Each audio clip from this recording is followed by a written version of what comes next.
ನನ್ನ ಗಂಡನಿಗೆ ಇವತ್ತೊಂದಿನ ಅಡುಗೆ ಮಾಡಬೇಡಪ್ಪ, ನನಗೆ ಯಾಕೋ ಸಿಕ್ಕಾಪಟ್ಟೆ ತಲೆನೋವು, ಅಡುಗೆ ಮಾಡೋಕ್ಕೆ ಬೇಜಾರಾಗ್ತೈತೆ, ಅಡುಗೆ ಮಾಡಿಬಿಟ್ಟು ಪಾತ್ರೆ ತೊಳೆದಿಟ್ಬಿಡು ಅಂದರೆ ಸಾಂಗ್ ಹಾಕ್ಕೊಂಡು ಕುಣ್ಕೊಂಡು ಎಂಥ ಚೆನ್ನಾಗಿ ಮಾಡ್ತಿರೋದು ನೋಡಿ. ಪಾತ್ರೆ ತೊಳಿತಾ ಇರೋದನ್ನ ಯಾವ ಥರ ಪಾತ್ರೆ ತೊಳಿತಾ ಇದ್ದಾರೆ ಅಂತ ನನಗಂತೂ ನೋಡಿ ನಕ್ಕು ನಕ್ಕು ಸಾಕಾಯಿತು. ನನ್ನ ಗಂಡ ಹೇಳಿದ ಕೆಲಸನೆಲ್ಲ ಮಾಡಿಕೊಡ್ತಾರೆ, ಮಾಡಲ್ಲ ಅಂತಲ್ಲ. ಬಟ್ ನಾನು ವೀಡಿಯೋ ಮಾಡಬಾರ್ದು. ವೀಡಿಯೋ ಮಾಡ್ತೀನಿ ಅಂದರೆ ಯಾವ ಕೆಲಸನೂ ಮಾಡಲ್ಲ. ಯಾಕಂದರೆ ನಾನು ಅದನ್ನು ಪೋಸ್ಟ್ ಮಾಡ್ತೀನಲ್ಲ, ಯಾರಾದರೂ ನೋಡಿದವ್ರು ಅಮ್ಮೋರ ಗಂಡ ಅಂದ್ಬಿಡ್ತಾರೆ ಅಂತ ಅವರಿದು. ಅಲ್ಲ ರೀ, ಹೆಂಡ್ತಿಗೆ ಕೆಲಸ ಮಾಡಿಕೊಟ್ರೆ ಅದ್ರಲ್ಲಿ ತಪ್ಪೇನಿದೆ? ಅಮ್ಮೋರ ಗಂಡ ಹೆಂಗೆ ಆಗ್ತಾರೆ? ಹೆಂಡ್ತಿಗೆ ಹೆಲ್ಪ್ ಮಾಡೋದು ಒಂದು ಒಳ್ಳೆ ಕೆಲಸನೇ ತಾನೇ. ಸೊ ಪಾತ್ರೆ ತೊಳೆದಾದ್ಮೇಲೆ ಇವಾಗ ಚಿಕನ್ ತೊಗೊಂಡು ಬಂದಿದ್ದರು.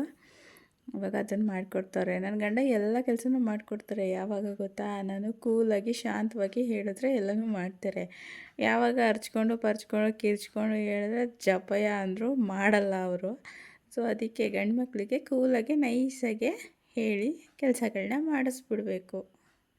ಹೇಗೆ ನೀವು ಹಿಂಗೆ ಟ್ರೈ ಮಾಡಿ, ಬೇಗ ಬೇಗ ಕೆಲಸಗಳೆಲ್ಲ ಆಗ್ತವೆ. ಮನೇಲೂ ಸ್ವಲ್ಪ ಹೆಲ್ಪ್ ಮಾಡಿ ಕೊಡ್ತಾರೆ. ಕೊನೆಗೂ ನಮ್ಮ ಚಿಕನ್ ಫ್ರೈ ಇವತ್ತು ರೆಡಿ ಆಯಿತು. ಇವಾಗ ತಿಂದ್ಬಿಟ್ಟು ಪಾಚ್ಕೊಬಿಡೋಣ.